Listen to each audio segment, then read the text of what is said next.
Bonjour à tous et à toutes, aujourd'hui nous allons parler des voitures utilisées dans Men in Black. Vous avez été très nombreux à me demander que je fasse une vidéo sur les voitures de cinéma et désormais j'ai trouvé des idées de sujets à faire et il y aura une vidéo de voitures de cinéma une fois tous les 2 mois.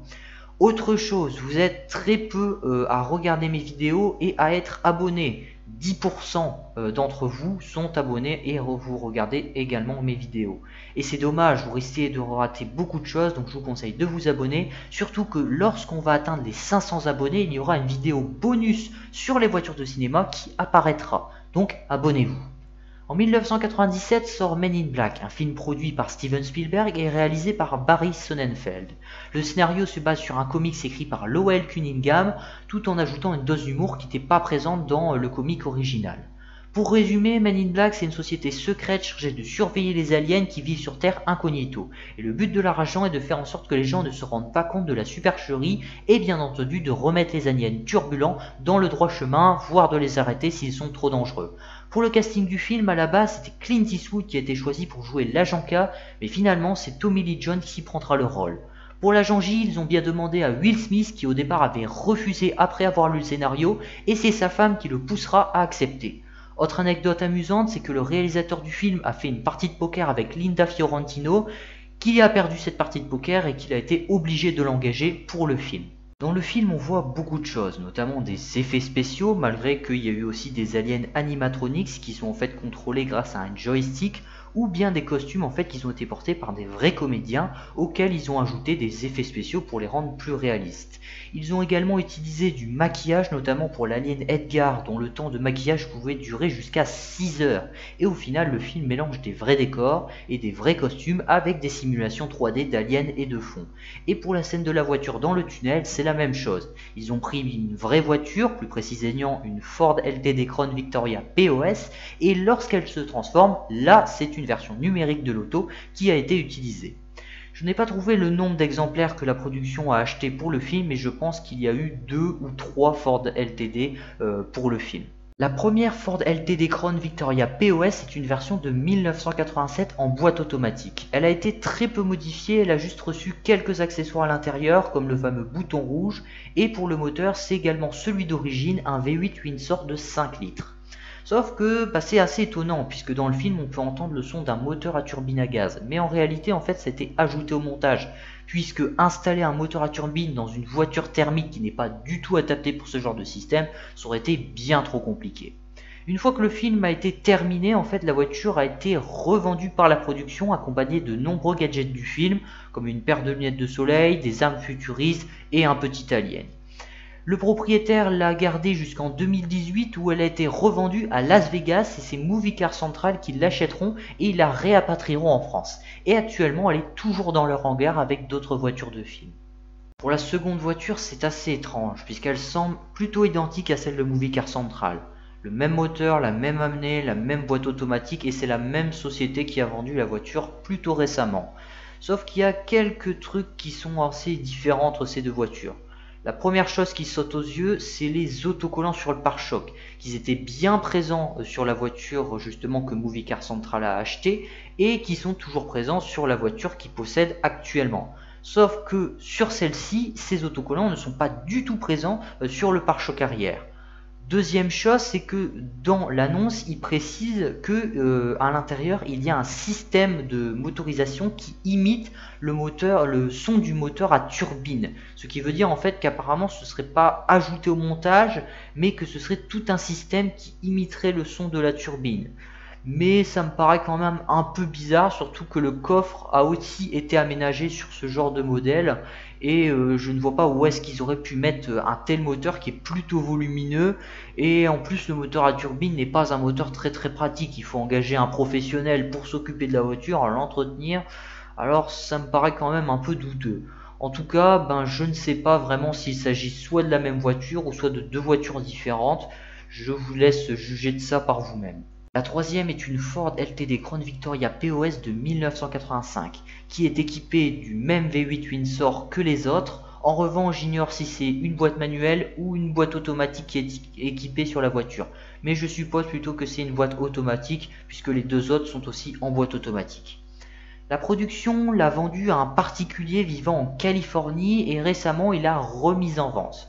Dans son annonce, il dit qu'elle a 183 154 km et qu'elle lui a été vendue par la production du film avec quelques gadgets. Apparemment, elle apparaît aussi dans Men in Black 2 et il affirme également d'avoir le certificat d'authenticité. Malgré qu'elle semble être dans un très bon état, il n'y a aucun moyen de dire si c'est bien la vraie voiture du film ou si c'est juste une arnaque, puisqu'il n'y a aucune photo de l'intérieur ou du coffre modifié de la voiture.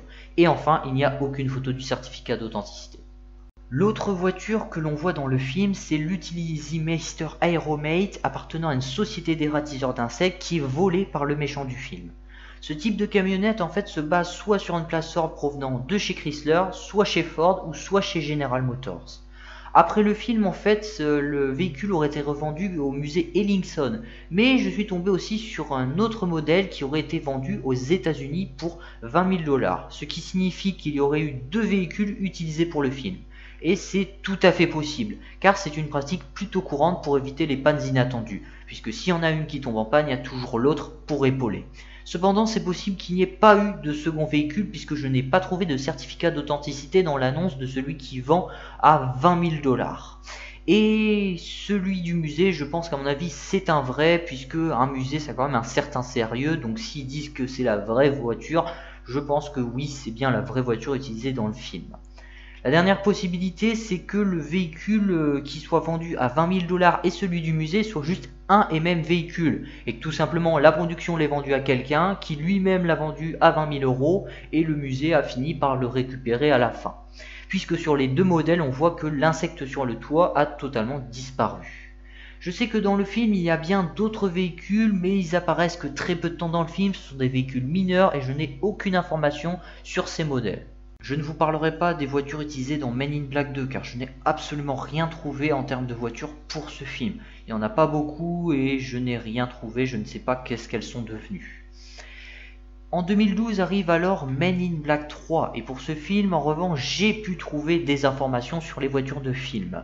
Car le film se passe en partie dans le passé et par conséquent ce sont des voitures qui ont été prêtées par des collectionneurs ou bien achetées par la production et revendues car ils savaient très bien qu'ils allaient gagner gros à revendre des voitures de collection qui en plus de ça ont participé à un film qui a plutôt bien marché.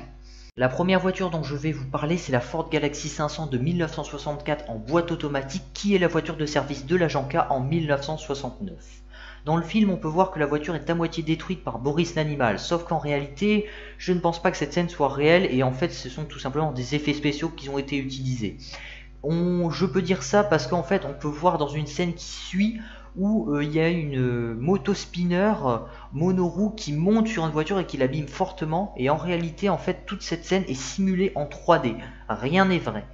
Et par conséquent, pour la moto de Boris l'animal qui s'écrase sur la Ford Galaxy 500, je pense que c'est la même chose pour une très simple et bonne raison, c'est qu'une Ford Galaxy 500 en 2012 et même maintenant, c'est une voiture qui est plutôt rare et qui coûte beaucoup.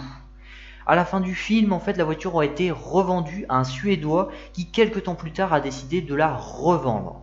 Et il affirme que du coup c'est la vraie et en plus de ça, il a un système dans son coffre de rangement d'armes qui proviendrait du film. Malheureusement, il n'y a pas de certificat d'authenticité du modèle dans son annonce et actuellement, la voiture est en vente pour 10 000 livres sterling depuis déjà 2020 et elle est toujours en vente en 2021. La seconde voiture que l'on voit dans le film, c'est une Cadillac de ville décapotable de 1964 qui est volée par l'agent J pour effectuer sa mission. Après le film, on a totalement perdu la trace de cette auto.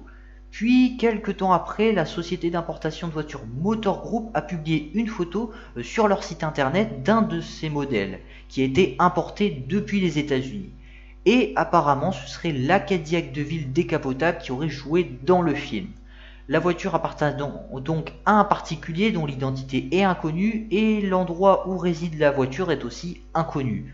Cependant, encore une fois, impossible de prouver que c'est bien la vraie voiture du film car il n'y a pas de certificat d'authenticité, il n'y a pas vraiment de preuve de dire que c'est bel et bien la vraie, ça pourrait juste très bien être une Cadillac de ville de la même couleur et de la même année, mais pas pour autant être celle qui aurait servi dans Men in Black 3. Dernier véhicule majeur que l'on voit dans ce film, c'est la moto de Boris l'animal qui a été réalisée spécialement pour le film. En revanche, on ne sait pas s'ils se sont basés sur une vraie moto ou s'ils l'ont construite intégralement. Cependant, elle n'apparaît pas dans tout le film, puisque pour les scènes de course-poursuite ou de cascade, cela a été simulé en virtuel, et c'est seulement dans les scènes où elle tourne au ralenti que c'est bien une vraie moto qui a été utilisée. Une fois le film terminé, elle a été gardée dans le but de l'exposer pour la promotion du film, et en 2016, elle a été revendue par la production à un particulier. L'annonce précise que la moto semble rouler mais qu'ils ne l'ont pas testée, et je doute qu'on puisse l'homologuer pour la route.